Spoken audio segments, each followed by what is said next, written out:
Today's forum is brought to you by Integral Care and is sponsored in part by the Twin T Company based in Houston, Texas. Now, a few housekeeping rules before we begin. Remember that we are virtual and live on Facebook, so please mute yourself at all times.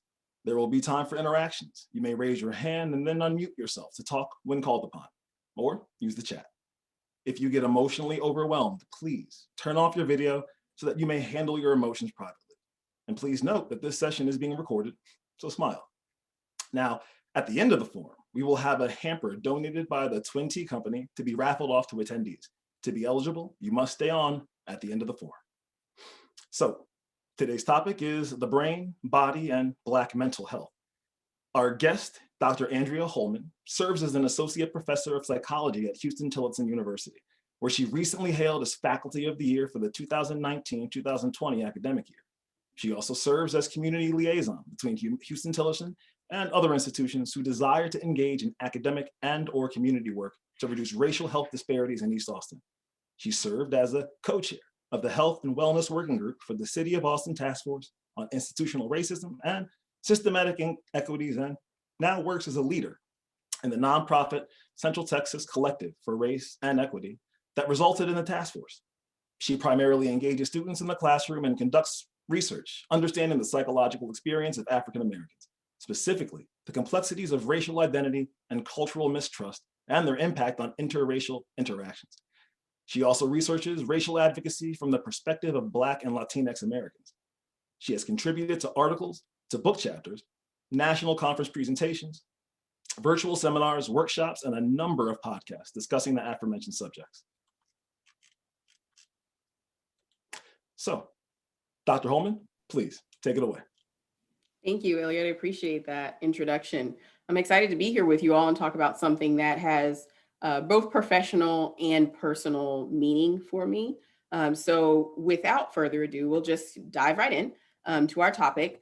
Again, as Elliot said, it's called The Brain, the Body, and Black Mental Health. If you notice the brackets there around mental, because what I hope to do today is to draw some overlap and make obvious for you what I feel like is obvious connection between the body and our psychological experience, particularly as Black Americans. Although you will find most of this information, particularly as it relates to our physical bodies, does overlap to all racial and ethnic groups. But particularly what I want to dive in on is specifically Black mental health and how recent events over the last 9 to 12 months have really taken a toll on the Black American psyche, what that can look like, and then how these individuals can care for themselves in that way.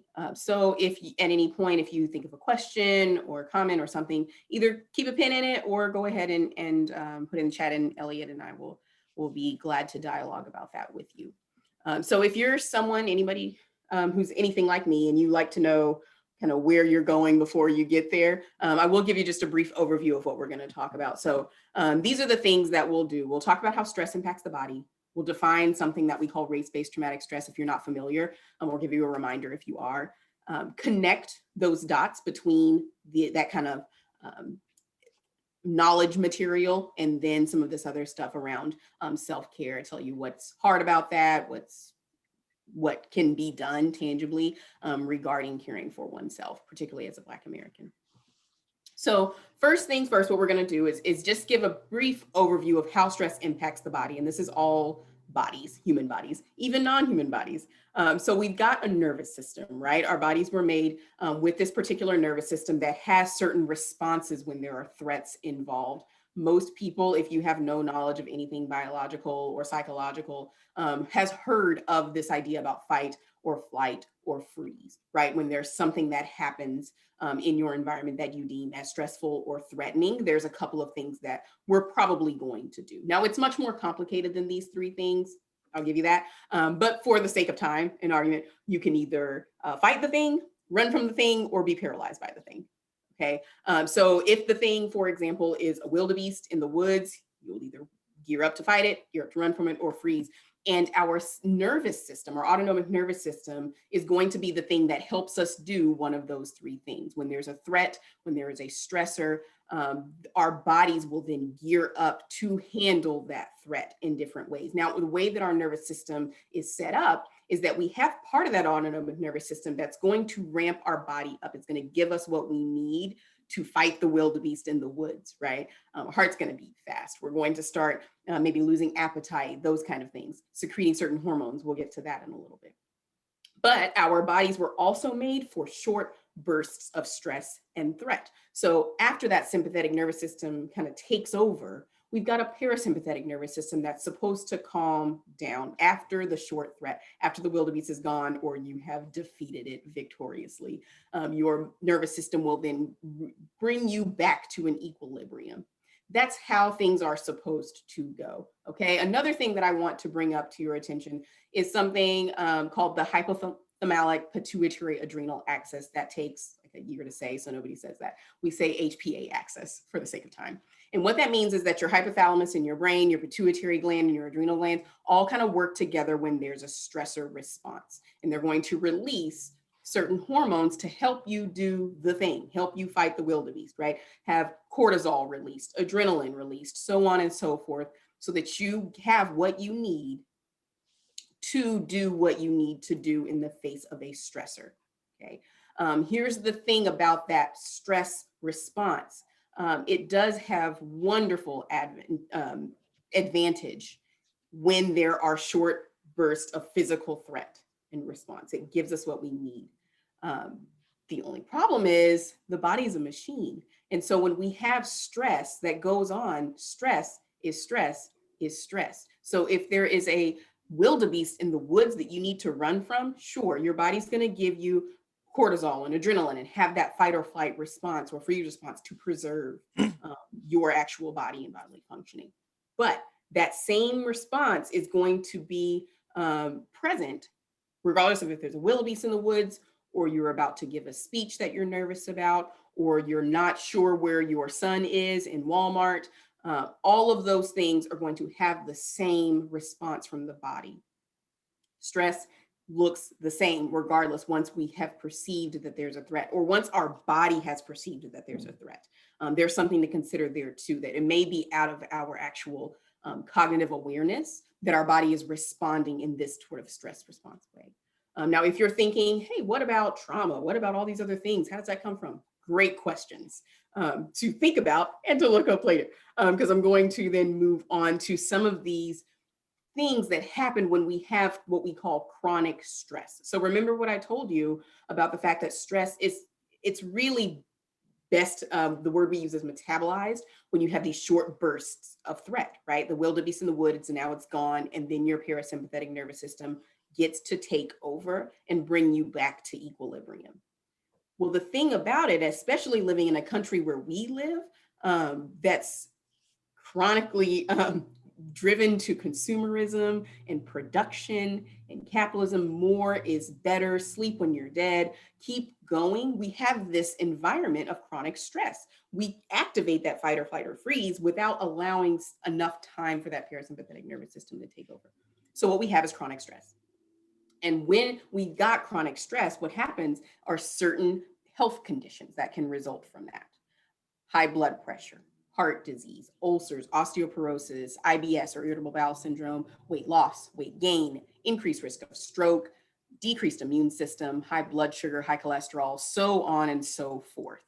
Our bodies were not built to handle this type of chronic stress. Those words that I have in red that you see, those are actually race-related health disparities. So in other words, in Black and Brown communities, these aspects of health, these health conditions, are significantly more likely to be present in these particular communities. I don't think that's an accident once we talk about race-based traumatic stress, that is the case. One other thing to note too, as we look at this list of health conditions, is that many of them cause someone, if they do have this health condition, cause them to be more likely to experience a severe experience with COVID-19. Okay, so that in itself is something of concern given where we are in this world, in the state of the pandemic in the US. This is real and worth talking about. So if we connect some of these dots, well, we got this race-related stress and contributing to health disparities in our world, right?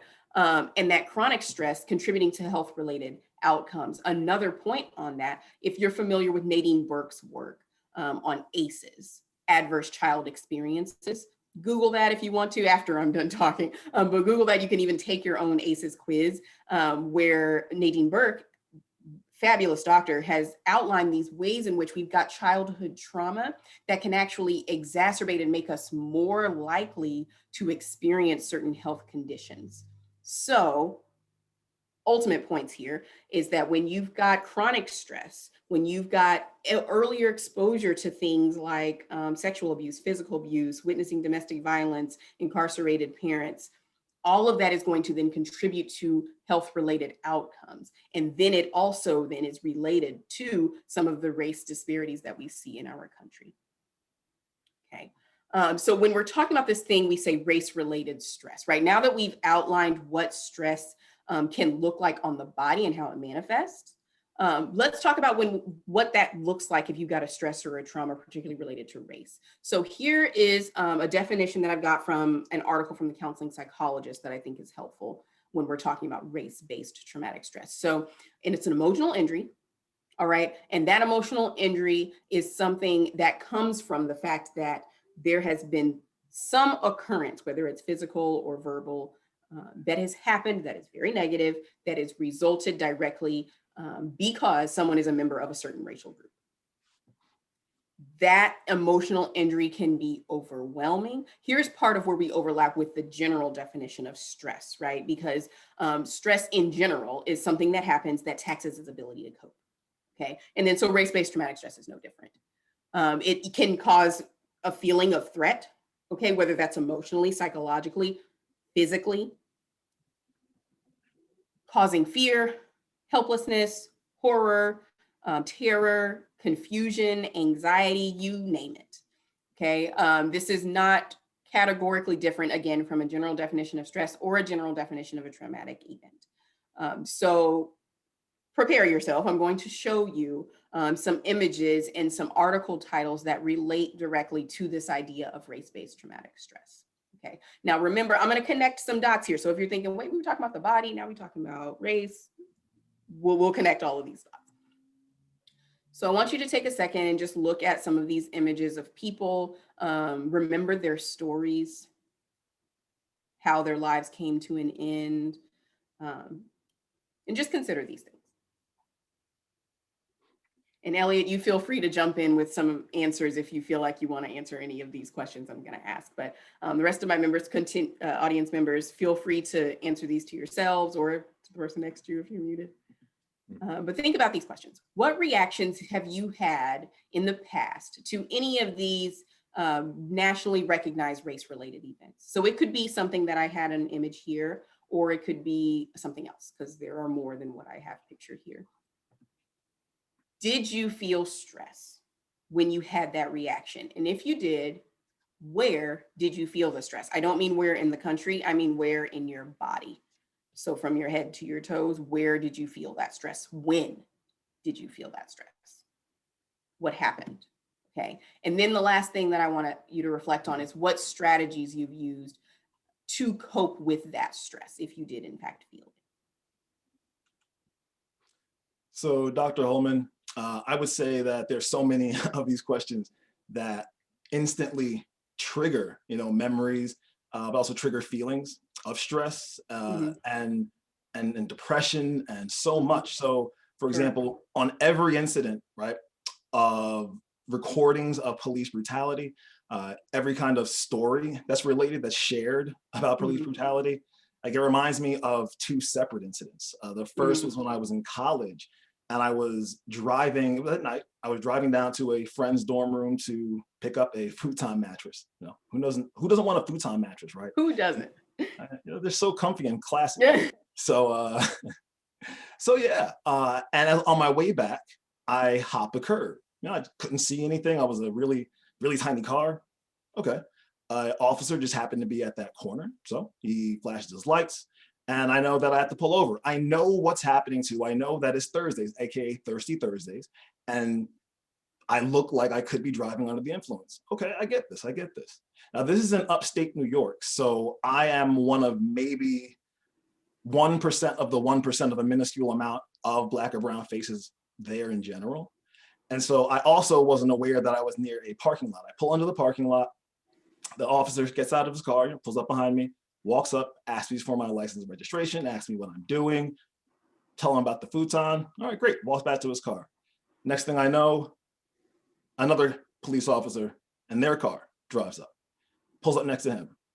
Then another car pulls up, and then another car pulls up. And now I have about 5 armed officers in vehicles parked right behind me.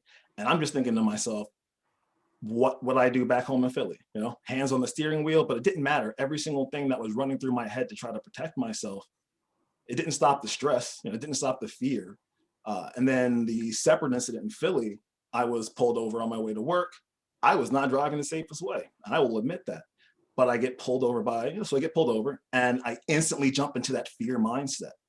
And an officer comes up, and it's a Black officer. And the stress, it didn't matter if this officer was Black or the other officers were white. Like, I still had that same stress response. I still had that feeling and knowledge of internalized racism that even goes on within my own people. So no matter what, I had that stress response. And then on the coping with it, I was a stress eater. When I was a kid, my family taught me, if you're sad, eat a steak. If you're happy, eat 2 steaks. So every single time, right, I would hear anything that triggered stress. Where's that steak at? Sure. Where's that pork chop? Yeah. And that just exacerbated all my physical health as well. Wow. And we don't have time today to talk about the connection between food and eating and all of those things. But that absolutely contributes to some of the health outcomes that we've talked about before, as well as a lot of overlap here. So I appreciate you telling that story. But even when we're talking about just the idea of where you felt that stress, whether it's a heart beating or your stomach just feeling like, oh my God, I'm going to throw up, or a hypervigilance. So your pupils, where you're looking around, who's going to pull something, what's going to happen. All that happens so fast. It's just within a certain amount of seconds, but the reaction in our body is real. And if we don't care for ourselves and cope with those things, that's going to build up over time. Right. And so why this matters, what the point of talking about this for an hour is that when we have these stress responses, right? Because remember, stress is stress is stress. And those hormones that are released in our body are supposed to be used, right? But if they're not used, they're having these negative health outcomes, exacerbated by the fact that we've got other issues that have happened when we were younger. Caring for yourself well, managing and coping with that stress literally can be a matter of life and death. It can raise your immune system. It can lower your potential for hypertension, for certain other illnesses that can honestly decrease your life expectancy. So this isn't something that we're just talking about as psychobabble or sounds real nice and good, or it's the right PC thing to do. What we are doing when you are engaging in self-care as a Black American, or encouraging that to people that that can actually help save lives. Okay. So when we're talking about what we can do with this, and this is what we'll go into when we're talking about these kind of tangible things that we can do, broadening definitions of what it means to be healthy, to be ill, to be stressed out, normalize and be transparent about the fact that you're not okay, right? I think sometimes we can have a very limited vocabulary language around what stress looks like. And I'm so thankful that Elliot added in other languages around anger or depression, sometimes even just colloquialisms like, man, I'm tripping right now. I'm really feeling away. What does that even mean? Right? So broadening that and really getting to accurately label what's going on in our bodies can be a great first step. Also increasing awareness about how all of these things interact, right? Because I think that there's a lack of knowledge and education just in the general community, which leads me to do presentations like these around race and stress and health and how all those things overlap. Right? And then, of course, normalizing self-care and utilizing counseling services is a great thing to do as well. But we'll get to that in a little bit. So when we're talking about prioritizing self-care in the Black community, It's not as easy as it sounds, right? This can be a little bit theoretical and hard to realize in practice. And I want to give just a few of the reasons. And again, Elliot, after I give these reasons, feel free to either give personal examples or ones that you think maybe are some of the main reasons why it's difficult to prioritize this in the Black community. One of the things that I think is a huge foundational piece that I would love to help shift is one of the narratives that comes from African enslavement.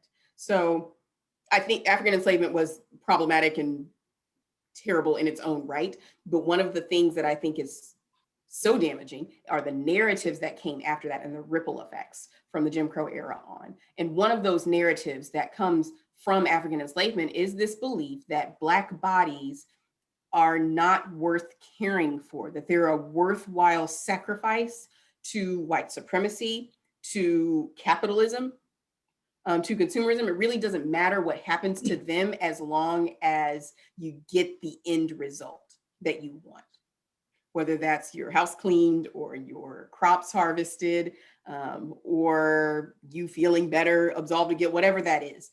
And I see that narrative playing out in various ways. I think that Black Americans have internalized that idea sometimes, where they will minimize or push back their own care of their emotional and physical states because they just got to keep on keeping on, keep going. I mean, they've internalized that idea that there is a selfishness there, or it's unnecessary to care for oneself. I've seen that in interracial relationships, in a Black-white relationship dynamic, right? Where you've seen kind of a servitude and a pouring out of Black Americans to their white counterparts without reciprocity. And it seems to just kind of be okay, right? Where neither party is truly thinking about, is this relationship truly reciprocal or filling or helpful for this other person? Or does it just benefit me? So I see that that's one of the ways that it's difficult to prioritize. One of the other ways that I've seen is just a cultural, something that's culturally problematic, I'll say, because I think that oftentimes in the Black community, there is explicit socialization, right? There are actual words to dismiss or invalidate self-care, or even just awareness of someone's emotional distress. This idea of strength, or whatever that means, for men and women in the Black community has been damaging and caused people to suppress and dismiss very real and very true experiences of distress. And so I think that that's one thing that's problematic. Mental health stigma is another thing that's very problematic, where even when someone does make an outcry to say, hey, I think I'm going to go to counseling, or I think I'm going to do this thing, and then there's this pushback, this kind of goldfish look. Why would you do something like that? You don't need to do that, right? A mistrust of those services in themselves. One thing that I will note about cultural mistrust, this tendency to not necessarily trust healthcare providers, is that in itself is a stress as well. When you don't trust your surroundings, what you're really saying is that you feel threatened by them and you don't trust them. That's a stress.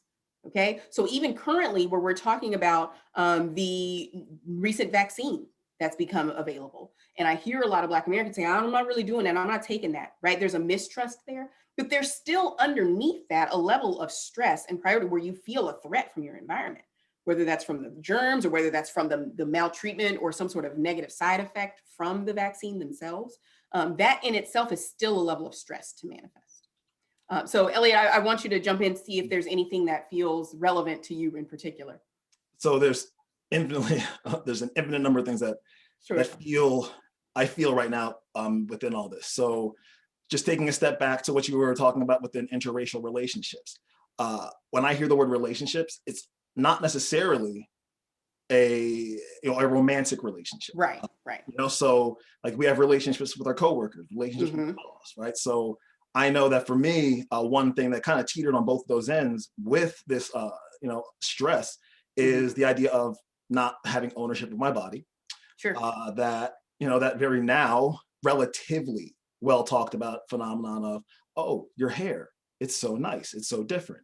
And the immediate touching, like the lack of respect of my physical autonomy. And that part of my Black body being that like no value whatsoever. So Mhm. what I'm hearing that person say when they say your hair is so nice, your hair is so pretty, whatever, it's, oh, I like your body. I want your body. I want your hair. I want these things. And therefore, I'm going to reach out and grab those. Even though I might not be hearing it directly in those words in that moment, it's what my Mhm. body is feeling. And then as I get used to this, I never really get used to it, but I, say it's okay. And then there's the stress of, ooh, I'm in this situation. Yeah. Ooh, this people are telling me my hair. I'm waiting for somebody to touch it. Mhm. And then moving forward into the COVID space and the vaccination space, as a Black male who was identified as a child at 12 years old with depression. I have now been given a diagnosis of bipolar 2, ADHD. So when I was a kid, being able to talk about these things was no. That's when the insults would come. That's when, what are you doing over there? Just Mhm. pray about it. Or, Yeah. ooh, we don't like what you're saying. It must be that bipolar. It must be that Sure. depression. And so that Mhm. inability to talk about what I'm feeling, stress in and of itself. Should I keep Sure. going to these doctors? Right? Like, what's going on? What should I be doing? And so I have all of this internal conflict as a result of either sharing or holding back. Absolutely. That's well said. I appreciate you mentioning that. Yeah, a lack of consent, a lack of validation, a lack of um, feeling seen and whole, right? Either from members of community, from yourself, or from other people in your environment. That's everybody. If you realize what I Right? just listed, right? That's everywhere you go. We're talking about the idea of chronic stress, right? Stress is stress is stress. So even if something that seems so minor and subtle, which is, oh, let me touch this part of you, if you're not comfortable, if you're feeling a discomfort, you're feeling a distress, you're wondering how long is this going to last? How much is someone going to actually be in my space? I guess I have to do it because, hey, it's that way no one's uncomfortable, right? Except for you, you count, right? But we've dismissed that many times in these relationships, like you said, much broader than romantic. So that's part of the reason it's difficult to prioritize. Part of the reason we could spend our entire time on here and still not talk about all of the reasons it's difficult to prioritize. But I just want to get your mind turning about potential ways that this could be hard to do. So if you are someone, again, like me, that's like, right, so what do I do? No. Right. Now I've got some great tools for you to care for self. So if you never hear anything about self-care again in your life, think of these three things, and I think you're off to a great start. These are great building blocks for self-care for anyone, but particularly in the context of Black Americans who are trying to figure out, where do I start? I think where you start is being aware of what you're feeling, put a word to it, and then give some behaviors that speak directly to that care. That's all. Just start there. Okay. Start with one of them. You're not being graded. No one's in here. So just do the one thing. If you can move the needle just a bit to actually being aware of how you feel and then labeling it from there, that's great. Okay. For a couple of years, when I started on this journey of self-care, I used to say, I feel like a toddler doing it. Like I feel like a toddler learning to walk, where I'm falling a lot, I'm failing a lot, I'm not quite sure what I'm doing, I'm just kind of trying stuff out. Perfect. If that's the where you are, then I would applaud you and encourage that as well. So I'll go into these three pieces, those building blocks, just briefly, and then I'd love to have questions and hear from Elliot as well. So one of the things when I'm saying conscious awareness, I would like for people to be able to increase awareness of internal states. So one thing that I've found interesting is that I've talked to a lot of Black Americans since kind of the world caught fire, right? In the middle of 2020, where there was this increase in attention to racial injustice and COVID. And I asked people, being the psychologist that I am, I'd say, how are you doing for real? Like, what's going on? And honestly, most people around me said, I don't know. I couldn't even tell you. I don't have no idea. Okay. I think that gives a brief window into just how overwhelming their emotional and psychological state actually was, that they couldn't even put words to it. But I also think that they just didn't know, that they didn't know how they felt. And if you're someone like that, that's like, yeah, I'm probably stressed out all the time, probably got chronic stress, but I couldn't even tell you how I feel most days. What I would do is just encourage you to try to know. And if you don't know emotionally, try to figure out physically. That's a great key, because remember that nervous system response has a physical component to it. All right, so literally, how do you feel? When I asked you about those race-related events that happen on a national scale, and I asked you, where did you feel the stress? This is what I'm talking about. So maybe you would feel the stress in your shoulders or in the back of your neck or in your jawline, or feeling like you've lost your appetite. All of those ways that the nervous system is kind of telling us, mayday, mayday, mayday. Sometimes we've gotten so used to chronic stress, we're not even aware of the signals, because it just happens so much, right? Once you know that, once you scan your body and say, oh, this is where I feel the stress, keep an eye on that. Okay. Monitor the parts of your body that you know hold stress. So for me, I carry stress in my back and my shoulders. I'm not someone that will necessarily cry hysterically, but my shoulders will be up to my ears. And one time, several years ago, I had a masseuse tell me once, she said, okay, listen, if you're not being held at gunpoint, I need you to lower your shoulders. I need you to go throughout the day and pay attention to where your shoulders are. And if they're way up here, something's going on with you. You're just not acknowledging it. Bring them down. So monitor the parts of your body that you know hold stress, whatever that is, whether you've got a shaky foot or hands that ring, whatever that is for you, jaw that's clenched, monitor those parts of your body. And then sit with, for just a little bit, what you might be feeling emotionally because of what's going on physically. Tie the health to the mental health. Put those two together and say, oh, maybe I'm not okay. I think something actually is going on because I'm doing the thing again where my shoulders are up, or I'm doing the thing where I can't sleep good, or I'm tossing back and forth. Don't just simply avoid or keep going. I think one of the most remarkable and things I'm grateful for about the spirit of the Black community is the resiliency, the ability to keep going after obstacle and oppression and all of these different things, this ability to keep going. But I don't want that to turn into a detriment in which people don't know what's going on with their body until it's too late. So take some room. I'm not saying you need to take 12 hours a week, okay? 30 minutes every other week. Every week, it's not a whole lot, but just sit and really think, how am I doing for real, and see what comes up. So Dr. Holman, Yeah.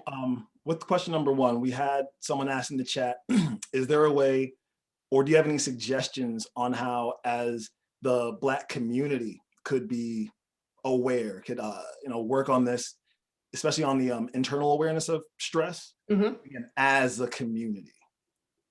As a community, I think I think it starts for me on an individual level. That's what I'm recommending here too. But here's what I would say as a community is that once we've got that individual level, talking to each other, actually saying something to each other to normalize, hey, that we're not okay all the time, right? It's not a weakness that, hey, actually people have hard times, hard emotional states. That's part of humanity, not part of a limitation.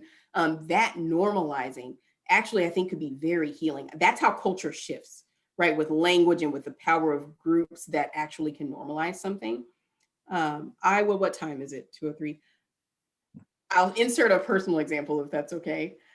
So when, let's see, after the death of Ahmaud Arbery in May, a friend of mine texted me and asked me how I was doing. And I was in the middle of some laundry. I was busy. I was doing stuff. And I said, I don't know. I really don't know. I couldn't even stop to tell you. And I decided to take my own advice and not just avoid or distract from it. But I went into my bedroom by myself and I said out loud, I said, I'm not okay.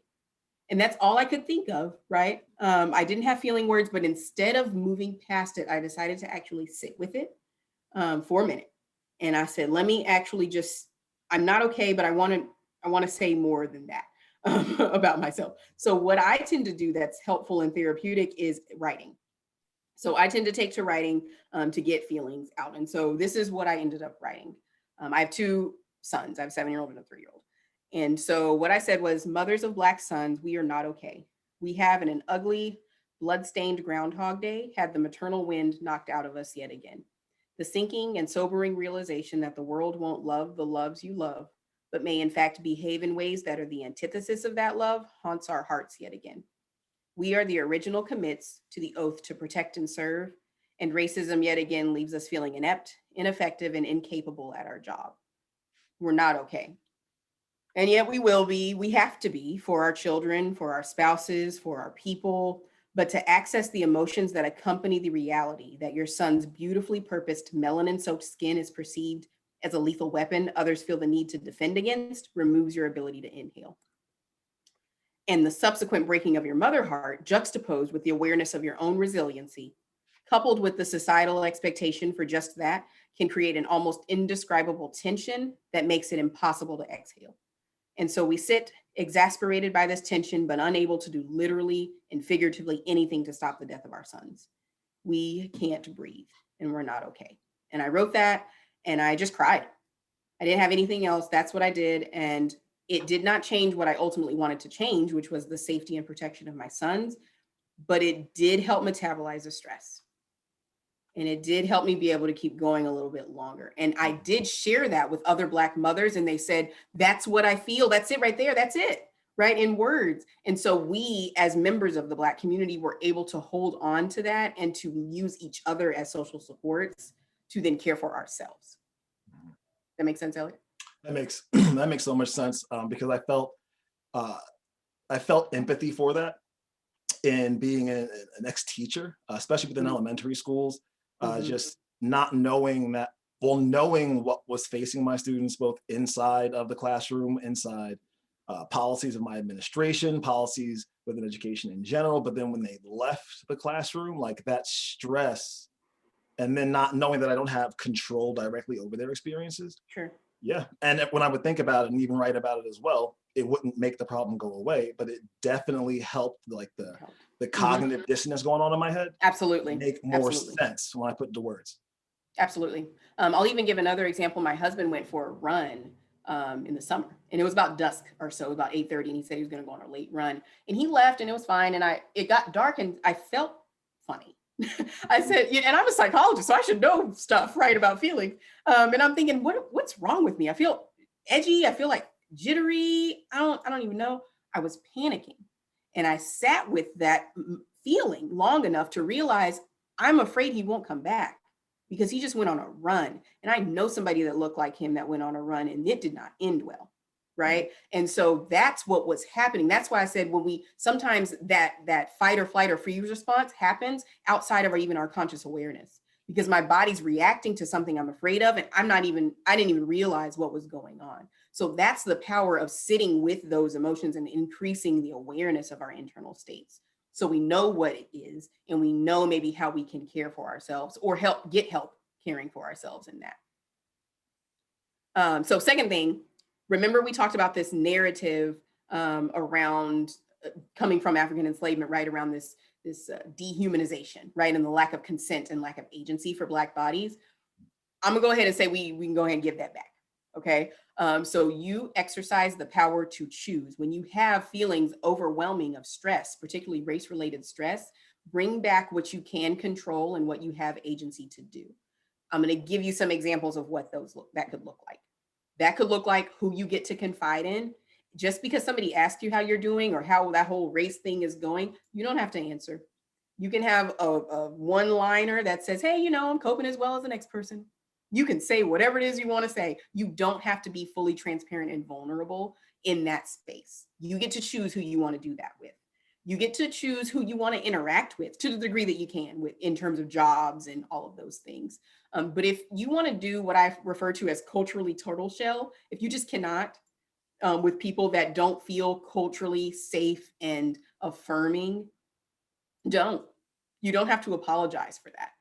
If any of you are This Is Us fans and you saw Randall exercise, this is wonderful example of culturally total shelling when he chose not to engage with his family, extended family, and stick with his immediate family because of that. Because he was just sad and he wanted to be with people like him. It's not a bad thing. You get to choose how you go about your day. Here's the big one, how much media you consume. You can turn off the internet. You can get off of social media, hang it up, okay? Because you don't have to engage with that. I promise you, I really promise you that the world will continue to spin on its axis if you don't check CNN or Instagram or Facebook for the night. they'll be okay. The world will still be in a state of calamity. If something really intense happens, somebody will call you. Okay.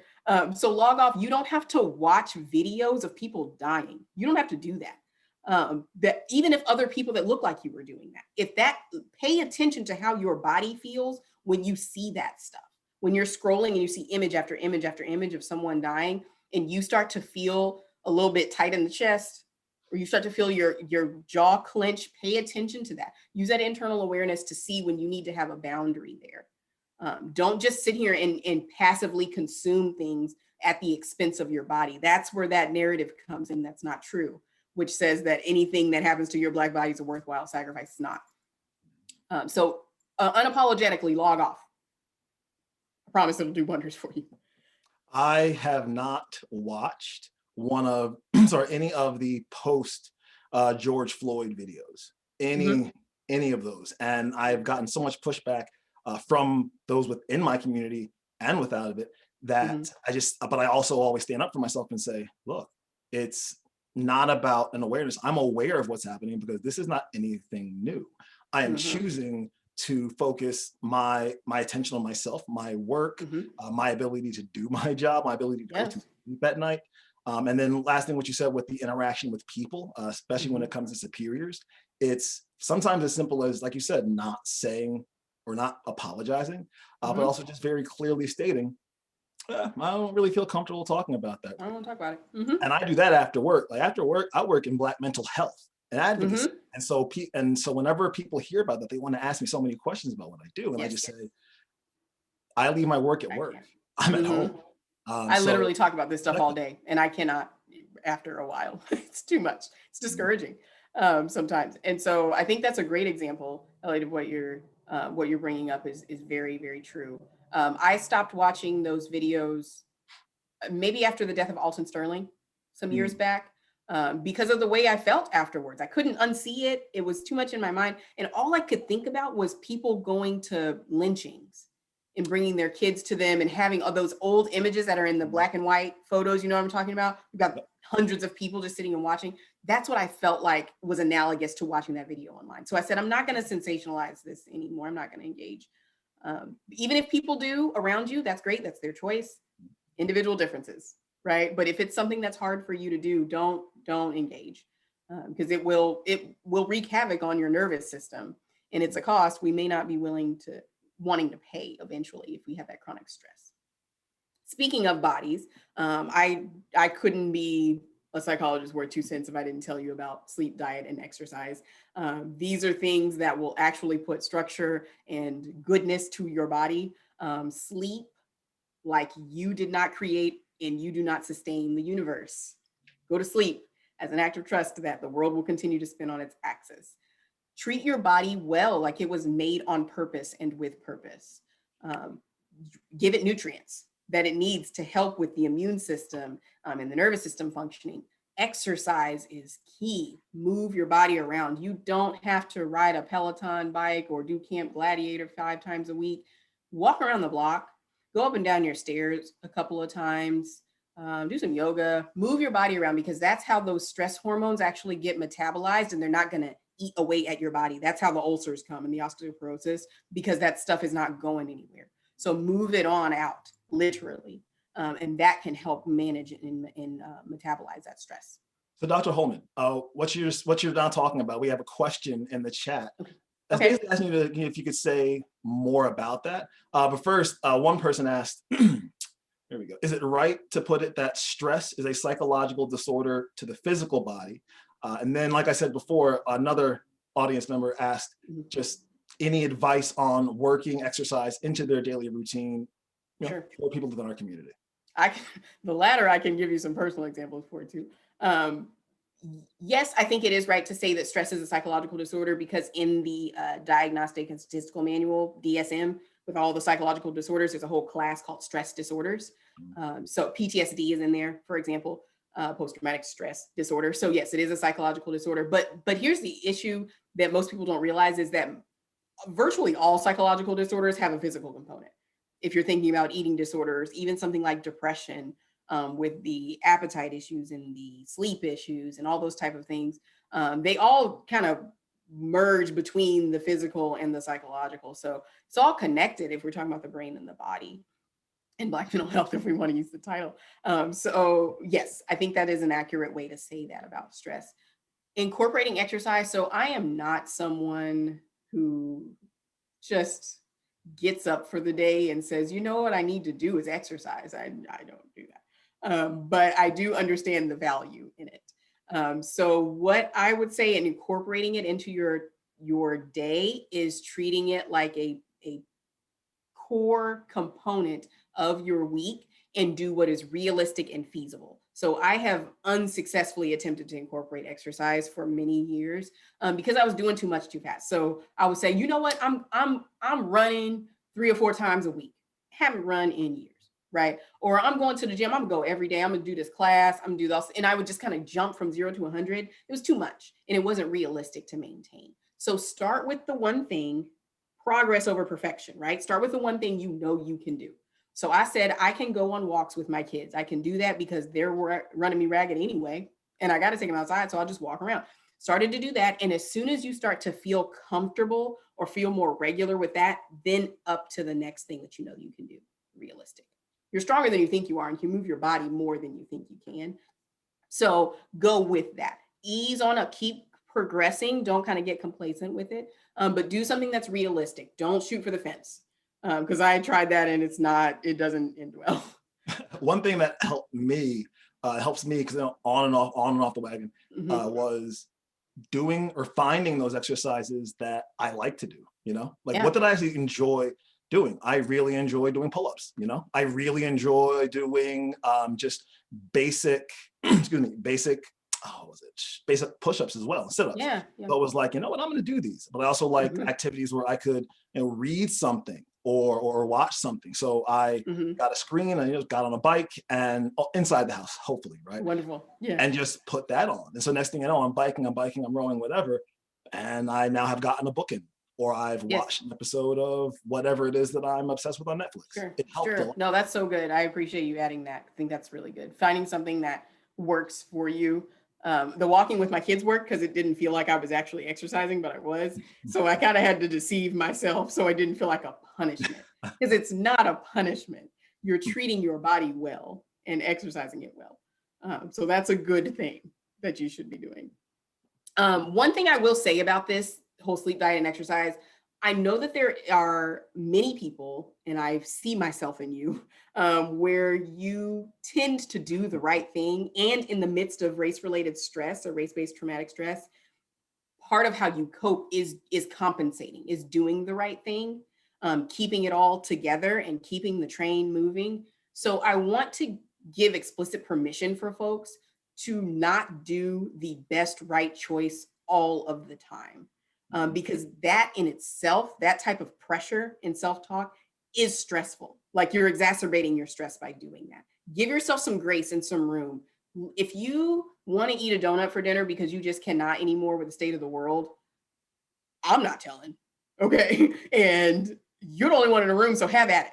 Okay. Don't shame yourself or criticize yourself for not doing the best choice all the time. If you do exercise regularly and there's a day where you honestly, it's the most you can do is just get out of bed, care for yourself or your kids, and that's it. Fine. Just do that. Don't try and force yourself to do the most all the time and be all things for all people. Give yourself some room to be imperfect and human. One thing I will say real quickly, because I know that it's already 2:20 or 2:19, is to engage in things that are therapeutic for you. Physical activity, we've already talked about to metabolize your stress, but any other things. Now, this is individually based and very much dependent on what you like. One of the things that's so therapeutic for me is puzzles. I love puzzles. I love word searches. And so that's something that I will plan to do at a certain point in time, when at the end of a semester or after I've done something that's real stressful, I'll say I'm going to do a puzzle. My husband says, why would you do that on purpose? Why would you just put back together torn up pieces of paper? I don't get it. That's him. That's not, I love it. He thinks it's really strange. So whatever it is for you, don't apologize for that. Whether that's journaling, writing, like we talked about earlier, cooking, not cooking, watching certain shows, breathing deeply, that activates your parasympathetic nervous system, and lets you metabolize your stress. Prayer, meditation, any of that stuff can be therapeutic for you. One of the things that's therapeutic for me, and the reason I have this picture up here, is the smell of fresh cut grass. It is so relaxing and enjoyable to me. So whenever I made a deal with myself, whenever I'm outside and I smell that smell, I will stop walking and I will take at least 5 seconds to breathe deeply and just take it in and just acknowledge that things can be okay, that I can do hard things. So if you want to make a pact with yourself like that, something very small, intimate, you don't have to tell anybody, but that can help with stress and managing it in a Dr. good way. Holman, I will tell you, huh? So I just wanted to ask, well, two things. Point out one thing, ask another question. So I noticed that I did this and you did this as well within this presentation. When we talked about TV shows like Netflix or whatever you say of guilty pleasures, it's interesting that we put this like judgment on ourselves for what kind of media we consume. And it seems like something so passing, but I just recognize, like you said, with our physical states, there's that little bit of tension that says, ooh, do I want to talk about this show? Do I really want to state that I love the Transformers? Do I really want to put out there that I just watched She-Ra on Netflix? Sure. Saying it that way, I don't feel the physical stress that I typically do when I say something about what I'm watching or that guilty pleasure. Sure. And then lastly, there was another question about any advice on sleep. Oh, yeah. I need that myself. Right. Yes, I have tons. Anyway, no, I don't even know where to start with that. If I could tell someone one thing about sleep, it's to get off the phone before you try, and get yourself a bedtime routine, a sleep routine, to actually get your body prepared for sleeping. And get off the phone. So I would give your phone a bedtime just like I would give yourself a bedtime. But I would realize what's going on leading up to the sleeping experience. I know that sounds real psychobabbly, but it's a long time, right? That you're just hopefully. And so I think that that's something we could start is what you're doing, whether you're bathing, taking a shower, eating, what kind of like caffeinated things you're consuming. If you're just sitting there scrolling, turn off your phone and then just like, okay, go to sleep. That's kind of hard for your body to do. When you're waking up, to get on your phone in the middle of the night, that's going to wake up your brain, those type of things. So I would say get yourself a bedtime routine, protect that space. Don't do a whole bunch of stuff in your bed that's not restful, because your body's going to pick up on that. It's going to realize this is a place where I don't sleep very well. Or that I'm supposed to be productive. So you'll just lay there feeling guilty, feeling like I should be doing something else. Yes. Right. Yeah, it's called a stimulus value. Your bed has a stimulus value. So if you do homework and write papers and do all this stuff, check emails in your bed, it's not a sleep space. It's a workspace. And you're trying to sleep in your workspace, and that's like sleeping at your desk. So keep it sacred, is what I would say. Keep it a space that's just for resting and sleeping. Thank you for that. Good. That is helpful. There's so much more to that. There's a whole Google sleep hygiene if you're into that. There's so much stuff that you can do. Quickly, I will say I like to give people hands-on stuff if you're someone who likes that. There's an app called Liberate that has some things for purchase, but a lot of it's free, that literally has meditations, yoga, deep breathing practices for people of color around race-related stress. It's a really great app if you want to if you just even download it and just keep it on your phone. So on the event that you feel a type of way and you want to check it out, then do it then, right? I also have a friend of mine, a colleague, Ebony, who wrote these therapy cards for women of color. First therapy cards created by a Black female psychologist for women of color. And so if you're not someone who can get to counseling readily or quickly or have the access for that, these therapy cards could help with self-reflection in your own home. She's made them for adults, and then she's also, I think, got a teen version coming out soon. She also had a podcast called Food is Not Bae, B-A-E, and that actually discusses something Elliot and I alluded to before around this relationship between food and coping in the Black community specifically. So those are some tangible tools that you can use to get on the road of caring for oneself. They are not the same as counseling. So counseling is one of those things that you can do to process anything and everything. Part of this is engaging in counseling services is understanding your rights and your power and your agency. You get to choose who that person is that you want to confide in. You can shop around, hunt for them, get a right fit, find a certain racial, ethnic identity if you want. But I would encourage that too. If the race-related stress is beginning to get a point where it's overwhelming. I did a talk a few weeks back and someone said, I think mine is turning into full-blown depression, you know? And so something like that, I would say, yeah, engage in the counseling services. It's helped me. It's helped a lot of people that I know. So normalize that. Be able to talk about that as a useful tool, not something that's a weakness to be presented. So Dr. Holman, we're at that point, 2:25. I want to make sure that our audience gets a Just in chance time. to win, you know, and see what they see for our 20. So Lady Jane, could you please turn on for that, roll the dice, and we'll see who we have for our first winner.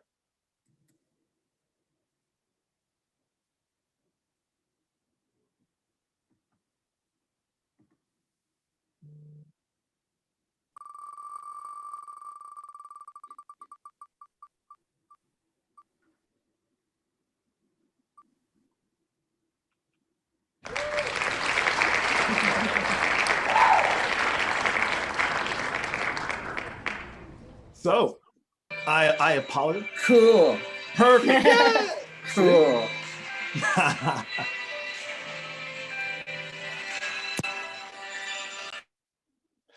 Well, thank you everyone for joining us for, ooh, I apologize about that.